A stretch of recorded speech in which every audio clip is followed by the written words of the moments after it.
अस्सलामुअलैकुम, ईद मुबारक। अरे अहमद, कैसे हैं आप? ठीक हूँ। आप कैसे? खैरियत से? अल्लाह का यार ये बड़ी ज़बरदस्त ट्रॉफीज़ वगैरह हैं यार, ये तो आज के दिन तो छोड़ दें। ये वैसे गाइस, अस्सलाम वालेकुम। आप देख रहे हैं हमारा ईद का स्पेशल शो, और आज हम आए हैं ईद मिलने के लिए एक बहुत ही सीनियर स्पोर्ट्स एंकर। उनको आप पीटीवी वर्ल्ड पे भी देखते हैं, पीटीवी न्यूज़ पे भी देखते हैं, और दूसरे प्लेटफॉर्म्स पे भी देखते हैं। वो उन चंद एंकर्स में से हैं, स्पोर्ट्स एंकर्स में, जिनके साथ मुझे काम करके बहुत मज़ा आता है। सिर्फ मज़ा नहीं आता, इस जुमले पे गौर कीजिएगा, उनसे मैं बहुत कुछ सीखता भी हूँ। अहमद नवाज़ मेरे छोटे भाई भी हैं। अहमद, ईद मुबारक यार यार। मुबारक। आप कैसे हैं? ईद ही निकाल भाई। आप बड़े हैं। बस क्वेश्चन स्किप। हाँ बिल्कुल, आप बड़े ये थोड़ा सा ये बताइएगा अहमद, ये आप यार ये थोड़ा सा आगे लाएं। और वंस अगेन गाइस, आपको तो बताया ही नहीं, ये जो नौजवान है ये क्रिकेट बहुत ज़बरदस्त खेलता है। ओपनिंग बैटर है, left handed, off spin ball भी करता है, और इसकी कवर ड्राइव मुझे बहुत पसंद है, बड़े रन्स करता है। ये आप देख रहे हैं, इतनी ट्रॉफीज जीती हुई हैं अहमद ने। ये जी रनर अप पीटीवी, हाँ इसमें तो मैं भी खेला था ना। ये वही है जो इकट्ठे खेले थे। एग्जैक्टली। इसके अलावा मेजॉरिटी जो है वो डिबेट्स की हैं, वाह। पब्लिक स्पीकिंग की हैं। नहीं क्रिकेट भाई, मैं तो हैरान हूँ। और आज हम क्रिकेट के ऊपर गपशप नहीं करेंगे दोस्त, आज बात होगी अहमद की लाइफ के ऊपर, और ईद कैसे मना रहे हैं, सुबह से कितने लोगों को ईदी दी है। अब लेने वाली उम्र तो गुजर गई, तो गपशप करते हैं गाइस। वेल गाइस, तो गपशप हो रही है अहमद नवाज से। ईद का दिन है, इनके घर आए हैं, and thank you very much यार अहमद, आपने ईद पे टाइम दिया। वैसे ईद तो बड़ी बिजी होती है आपकी। बिल्कुल ऐसे ही है। पहले तो आपका शुक्रिया कि आपने टाइम निकाला है और आप घर आ गए हैं, वरना ये घर कब से आपका रास्ता देखा है। लेकिन मेरे ख्याल से ईद का ही मौका था, जो कि अपनों के साथ मनाई जाती है, खुशियों का दिन है, तो मुझे बहुत अच्छा लगा कि आप आएँ। Thank you very much guys. अब कुछ बात कर ली जाए अहमद से कि इसका करियर कैसे स्टार्ट हुआ। मैं तो बहुत तकरीबन 3-4 साल हो गए, मैं और अहमद एक शो में इकट्ठे बैठते हैं। बहुत सी जगहों पे ऐसी चीज़ें होती हैं जिनमें हमारा डिफरेंस ऑफ ओपिनियन होता है, बट उसके बावजूद हमारी बहुत ही ज़बरदस्त, आप ये कह लीजिए कि हमारा बॉन्ड बन चुका है। और कई जगहों पे अहमद पकड़ा जाता है, कई जगहों पे मैं पकड़ा जाता हूँ, तो हम उसको एंजॉय करते हैं। अहमद, व्यूअर्स के लिए बताइए थोड़ा सा करियर कैसे स्टार्ट। जी बिल्कुल। मैं सबसे पहले थोड़ा सा बैकग्राउंड आपको बता देता हूँ। मेरी पैदाइश पाकिस्तान इस्लामाबाद में ही हुई। यहाँ से मैंने कुछ अर्ली ईयर्स एजुकेशन ली। उसके बाद मेरे वालिद साहब के साथ हमारी फैमिली इंग्लैंड मूव कर गई थी, तो फिर ज़्यादातर मेरा टाइम इंग्लैंड में गुजरा। लेस्टर एक शहर है वहाँ पर। उसके बाद हम बीच में कुछ सालों के लिए यूएस चले गए, शिकागो, और फिर अटलांटा जॉर्जिया में रहे। और इसी तरह कुछ बैरून मुल्क टाइम मेरा काफ़ी ज़्यादा अरसा जो है वहाँ गुजरा। उसके बाद पाकिस्तान जब मैं वापस आया, तो यहाँ पर आकर मैंने अपनी हायर स्टडीज़ में हिस्सा लिया। तो मुझे शुरू से ही बहुत ज़्यादा पब्लिक स्पीकिंग और डिबेट्स का शौक़ था। और मुझे याद ही है कि मैं 2007 में पहला अपना ऑल पाकिस्तान नेशनल चैम्पियनशिप जीता था, जिसका फ़ाइनल लाहौर में हुआ। और उसके बाद 2000 जो करियर वाकई जहाँ से ट्रांसफॉर्म हुआ, वो साल था 2009, 10, 11 का जो अरसा था। इसमें एक कंपटीशन होता है, इंटरनेशनल पब्लिक स्पीकिंग कंपटीशन, इसको कहते हैं आईपीएससी, जिसको इंग्लिश स्पीकिंग यूनियन कराती है, जो कि इंग्लैंड में बेस्ड है। और इनकी कॉमनवेल्थ कंट्रीज़ जितनी भी हैं पूरी दुनिया में इनके ऑफिसेज़ हैं। तो मुझे उस कंपटीशन में हिस्सा लेने का मौका मिला, जहाँ पर मैंने इस्लामाबाद में पहले मैं जीता, फिर मैं कराची गया फाइनल्स के लिए 2011 में, वहाँ पर मैं जीता। तो मुझे पता चला कि अब मुझे इंग्लैंड जाना होगा पाकिस्तान की नुमाइंदगी करने के लिए। तो 2011 में भी 2011 से 13 तक मैं नेशनल चैम्पियन रहा। 2012 में मैं नहीं जा सका इंग्लैंड, 11 में मैं गया इंग्लैंड, 12 में नहीं जा सका क्योंकि स्टडीज़ आ गई थी, वो पूरी करना ज़रूरी थी। 2013 में फिर मुझे जाने का मौका मिला। तो ये 3 साल लगातार मैं चैम्पियन रहा। 2 साल मैं इंग्लैंड में जाके पाकिस्तान की नुमाइंदगी की। तो वहाँ जाके मुझे पता चला कि 1999 के बाद से 12 साल हो गए कि पाकिस्तान कभी सेमीफाइनल्स में नहीं पहुँचा। और ये एक बहुत बड़ा टैग था कि ये हम बार बार हार रहे हैं पहले राउंड में। तो अल्लाह ताला ने बड़ी इज़्ज़त दी, माँ बाप की दुआएं साथ थी कि मैंने सेमीफाइनल्स के लिए क्वालिफाई किया, फाइनल्स तक मैं पहुंचा, और बहुत अच्छी परफॉर्मेंस रही। तो वापस आके मुझे पता चला कि एक शादी की तकरीब में किसी ने जिक्र किया कि एक इंग्लिश चैनल है पाकिस्तान में जिसका नाम पीटीवी वर्ल्ड है। अब इंग्लिश की तरफ ज़्यादा रुझान था, तो वो कनेक्शन बना। उन्होंने कहा कि हम आपको बताएंगे कि आपने कहाँ जाना है, कब जाना है, लेकिन आपको प्रोसेस से गुजरना पड़ेगा। तो मैंने कहा जी बिल्कुल। तो 2013 में सफ़र का आगाज़ हुआ पाकिस्तान टेलीविज़न के साथ, और मैं खुदा का बहुत शुक्रगुज़ार हूँ कि मुझे एक ऐसे इदारे के साथ काम करने का मौका मिला। आज तक उसी इदारे के साथ हूँ जिसने पाकिस्तान में एक तारीख़ रकम की है। तो 2013, अगर आप ऑफिशियली ज्वाइनिंग मेरी पूछेंगे तो वो जुलाई 2013 से है। पीटीवी वर्ल्ड में एज ए न्यूज़ कास्टर। और इसमें बहुत ज़्यादा क्रेडिट जो है मेरे वालिदैन के बाद जाता है एक हमारी वहाँ पर हेड भी रही, बाद में डायरेक्टर भी रही, अब वो इस दुनिया में नहीं है, अल्लाह ताला उनके दर्जात बुलंद करे। उनका नाम है रफ़त नज़ीर साहिबा। उन्होंने मैं उनके पास गया पहले दिन, और मुझे याद है हम जिस तरह लड़के होते हैं, मैं जीन और टी शर्ट में चला गया और उनसे मिला। तो जब उन्होंने कहा कि इन कपड़ों में तुम इस इदारे में काम करना चाहते हो, तो मैंने कहा जी मुझे तो नहीं। उन्होंने कहा कल सूट पहन के आना, और कल से रोज़ सूट पहनना है। तो बड़े मज़े की स्टोरीज है, बड़े मज़े की स्टोरीज़ हैं। और एक मज़े की स्टोरी ये भी है गाइस के जब मैं फ़र्स्ट टाइम आया तो आपको मेरी पहली एंट्री याद है? बिल्कुल, थोड़ी सी। और आपको वो भी याद है अहमद के जब हम अपना प्रोमो शूट करने के लिए सुबह सुबह इस्लामाबाद क्लब पहुंचे थे? बिल्कुल, बहुत हमने मेहनत की, बहुत सी सीढ़ियाँ चढ़े। आपको तो कोई मसला नहीं था, आप तो हैं ही एक एक्सरसाइज शौकीन आदमी, लेकिन जितनी सीढ़ियाँ आपने मुझे चढ़ाई, मुझे आज तक नहीं भूला वो। वेल गाइस, ये तो मैं इनसे बिल्कुल नहीं पूछूंगा ये सवाल, क्योंकि कंफर्म है ये कहेंगे कि मज़ा आता है। चले, आप लोग सोच रहे होंगे मेरे साथ शो करके मज़ा आता है, कंफर्म है कि मज़ा आता है? नहीं, वाकई बहुत मज़ा आता है, क्योंकि मैं देखें हम सब की इज़्ज़त करते हैं और हमें करना भी चाहिए। मैं बहुत ज़्यादा इज़्ज़त करता हूँ जितने भी स्पोर्ट्स जर्नलिस्ट और एनालिस्ट हैं सब की, लेकिन माजरत के साथ ये कहना चाहूँगा कि बहुत कम लोग हैं जो वो बात करते हैं जो कि सच्ची है, जिनको वाकई स्टैट्स का पता है, जो वाकई वो बात कर रहे हैं, जो क्रिकेट में या किसी भी स्पोर्ट्स में आप बात करें तो जो हकाइक पे मबनी है। और आसिफ भाई उनमें से एक हैं, और इनसे एक ताल्लुक़ ज़रूर है, लेकिन वाकई प्रोग्राम में आपके साथ बहुत मज़ा आता है। Thank you very much. देखिए, मैं ये आप नहीं करना चाह रहा था, लेकिन आप लोग अहमद बताएं, अब पहले ईदी लेते थे, अब ईदी देनी पड़ती है। सुबह से कितनी ईदी दे चुके हो? सही नंबर्स बताना। नहीं, बहुत सारी। मैं नंबर्स तो नहीं बताऊंगा, मेरे ख्याल से वो नेकी ज़ाया नहीं होनी चाहिए।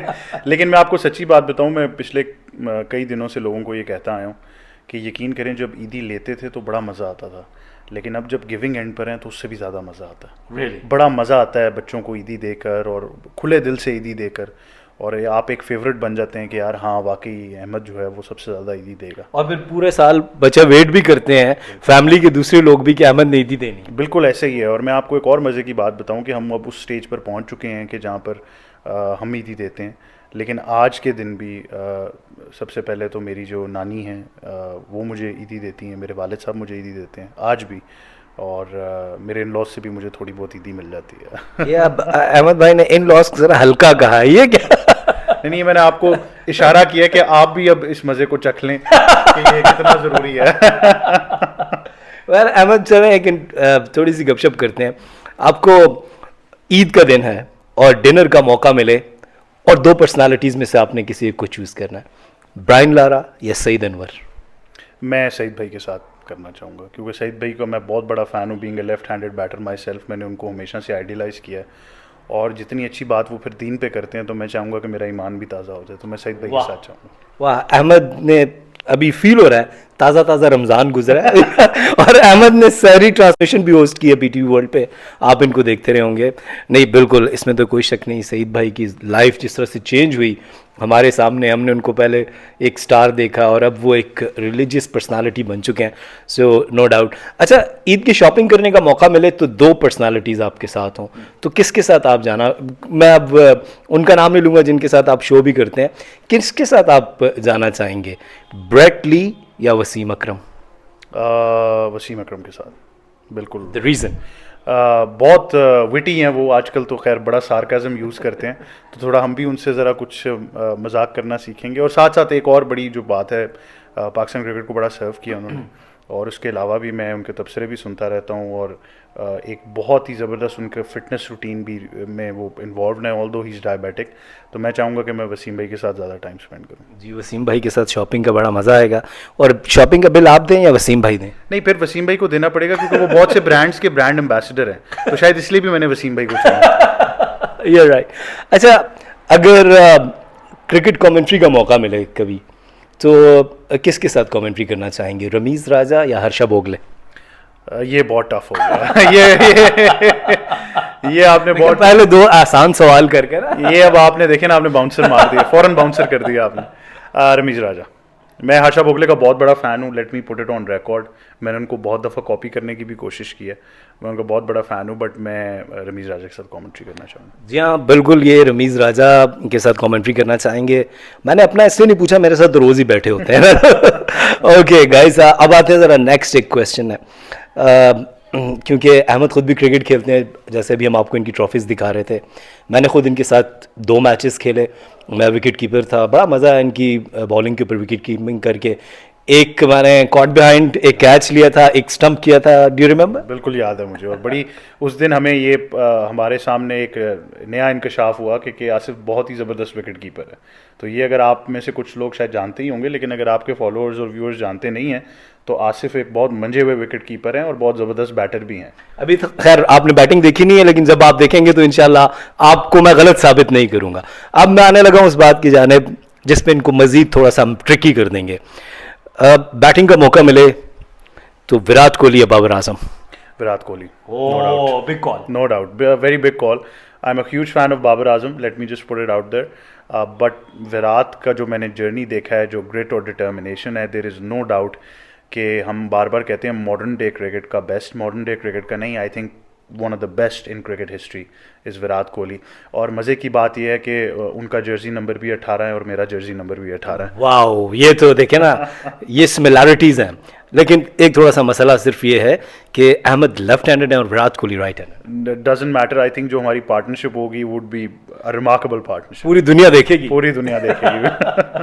अहमद वेकेशंस पे जाते हैं छुट्टियों पे फैमिली को लेके? बिल्कुल, कई जगह, लेकिन मैं थोड़ा सा डिफरेंट है मेरा। मैं ज़्यादातर थोड़ा हिस्ट्री में भी बिलीव करता हूँ, तो मैं ज़्यादातर लोग नॉर्थ जाते हैं, नॉर्थ में ज़रूर जाता हूँ, ऐसा नहीं है कि मैं नहीं जाता। लेकिन अगर मैं पाकिस्तान में बात करूँ तो मैं फैमिली को कराची भी लेकर जाना चाहूँगा, जाता भी हूँ, मैं लाहौर भी लेकर जाता हूँ। हिस्टोरिकल जगह हम देखते हैं, ज़रा अपने मुल्क की हिस्ट्री जो है वो भी पता करते हैं। ऑब्वियसली बैरून मुल्क जाना भी होता है, वहाँ पर फिर दुबई फेवरेट डेस्टिनेशन है, आपकी भी फेवरेट है, ये भी मुझे पता है, थोड़ी सी इनसाइट मुझे भी है। आज मैं इस सीट पर ज़रूर बैठा हूँ, लेकिन एंकर फिर भी मैं हूँ। तो दुबई बहुत मुझे पसंद है, और ये कुछ जगह हैं जो मेरी फेवरेट है। Who is your favourite anchor? Tough call, अब आप किस डोमेन में बात कर रहे हैं? स्पोर्ट्स एंकर की बात करें। स्पोर्ट्स एंकर इज कोई वेरी नाराज भी हो सकता है आपसे। नहीं, इट्स वेरी पर्टिकुलर। देखिए, अब सबसे पहले तो मुझे और आपको ये फैसला करना पड़ेगा कि पाकिस्तान में कौन कौन स्पोर्ट्स एंकर है। ये एक बड़ा अलमिया है। पाकिस्तान में लोग जो हैं वो सारे काम ज़रूर कर रहे हैं, लेकिन स्पोर्ट्स एंकर की डेफिनेशन जो है ना, वो हमारे लिए बड़ा मुश्किल हो जाता है कि हमें किसी स्पोर्ट्स एंकर को हम आइडेंटिफाई कर लें। चलिए मैं आपके लिए आसानी कर देता हूँ। करंट अफेयर्स में आपका कौन फेवरेट एंकर है? और क्योंकि गाइस सी आजकल आपको पता है बहुत से लोग करंट अफेयर्स के ऊपर बात करते हैं, बल्कि पूरी सोसाइटी में एक ही बात चल रही होती है, पॉलिटिक्स। आपका फेवरेट एंकर कौन? देखिए, मैंने ज़िंदगी में जो अपना सबसे पहला अवार्ड लिया था वो हामिद मीर साहब से लिया था, तो मैं यही कहूँगा हामिद मीर साहब मेरे फेवरेट हैं। पाकिस्तान के एक नामवर जर्नलिस्ट, बहादुर किस्म के एंकर हैं, और मेरा ख्याल ये कि आप उनसे बहुत से जो नौजवान हैं वो मोटिवेशन भी लेते हैं। वेल गाइज, ईद का सॉरी टू से, ये आपने अब डोमेस्टिक सवाल हो गया। अगर आप इंटरनेशनली भी देखें तो फिर बहुत से ऐसे नाम आपको नज़र आते हैं। अगर मेरी ऑल टाइम फेवरेट कोई पर्सनालिटी है तो is a guy called Steve Harvey. तो अगर आपको मौका मिले तो स्टीव हार्वी को ज़रूर सर्च कीजिए। जी बिल्कुल, मैंने उनको सुना भी है, और उनकी जो पर्सनालिटी है, उनका जो जवाब देने का, सवाल करने का अंदाज़ है, that is something amazing to be honest. और बिल्कुल जी, मैं भी उनका बड़ा फ़ैन हूँ टू बी ऑनेस्ट, मैं उनका। अच्छा, अब हम क्लोजिंग की तरफ जा रहे हैं, तो अब गाइज देखें, छोटे बड़े की बात नहीं है, मैं इनके घर आया हूँ तो ईदी तो इनको देनी चाहिए ना। आप जितनी ईदी मांगे आपको मिलेगी। सर, ईदी ये है कि आपसे हमें दुआएं चाहिए, और उसके साथ साथ एक और चीज़, वो सवाल मैं भूल ही गया। अब सारे खाने तो आप मेरे साथ बैठ के खाते हैं, मुझे आपके फेवरेट खानों का भी पता है। व्यूअर्स को बताएं कौन सा खाना आपको पसंद नहीं है। कौन सा खाना नहीं पसंद? ये भी बड़ा टफ सवाल है, आज लगता है पूरी फहरिस्त तैयार कर आए हैं।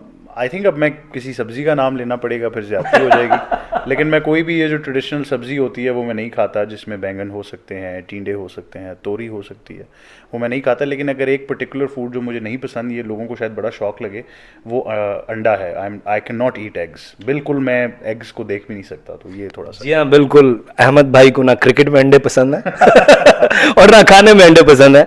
सो अभी वैसे आज इनके घर आए हैं, तो ईद का मौका है, इन्होंने लंच का भी एहतमाम किया हुआ है, लंच पे भी इनसे हल्की फुल्की गप होगी, वहाँ पे मुलाकात होती है आपसे। वेल गाइस, खाना आ चुका है माशाल्लाह, और ईद का दिन है। जितनी रमज़ान में हमने डाइटिंग की थी, ये अहमद भाई ने आज जो है ना, thank you very much Ahmed भाई, बहुत शुक्रिया। बिल्कुल जी। और my better half found out कि आप आ रहे हैं, तो उन्होंने कहा खाने का एहतमाम तो होना चाहिए, और ईद का मौका है तो ऐसा थोड़ी हो सकता था कि आपको हम ऐसे ही जाने दें। आपने वैसे भी हाइकिंग करके उसको बर्न कर लिया। वेल गाइस, आपको अहमद के साथ गपशप करके कैसा लगा, अहमद की बातें सुन के कैसा लगा, हमें कमेंट में ज़रूर बताइए। Ahmed, would you like to say something about my channel यार? जी बिल्कुल, आप सबसे गुजारिश है जितने भी आप लोग हैं कि इनको लाइक सब्सक्राइब फॉलो तो ज़रूर कीजिए, लेकिन आपसे एक और गुजारिश है कि ज़्यादा से ज़्यादा कमेंट्स भी कीजिए। आप बताइए कि आप कैसा कंटेंट देखना चाहते हैं, क्योंकि आसिफ भाई बहुत ही ज़बरदस्त काम कर रहे हैं, बहुत ज़बरदस्त कंटेंट आपके लिए लेकर आ रहे हैं। कमेंट्री हो, प्रेजेंटेशन हो, टीवी पर प्रोग्राम करना हो, या इस तरह की लाइवली जो कंटेंट है उसको प्रोड्यूस करना हो, आप तक वो सारा बेहतरीन कंटेंट लेकर आएंगे। तो आप इनको फॉलो कीजिए, साथ साथ आप मुझे भी फॉलो कीजिए, हम दोनों को फॉलो कीजिए। और यकीन मानिए, ये सब कहने के लिए इन्होंने मुझे कोई पैसे नहीं दिए। बल्कि मैं आज इनसे ईद ही लेके जाऊंगा। सो गाइस, ईद मुबारक, ईद एंजॉय कीजिए, और आपसे मुलाकात होती है अपने नेक्स्ट शो में। कीप वॉचिंग के आसिफ एक्सक्लूसिव।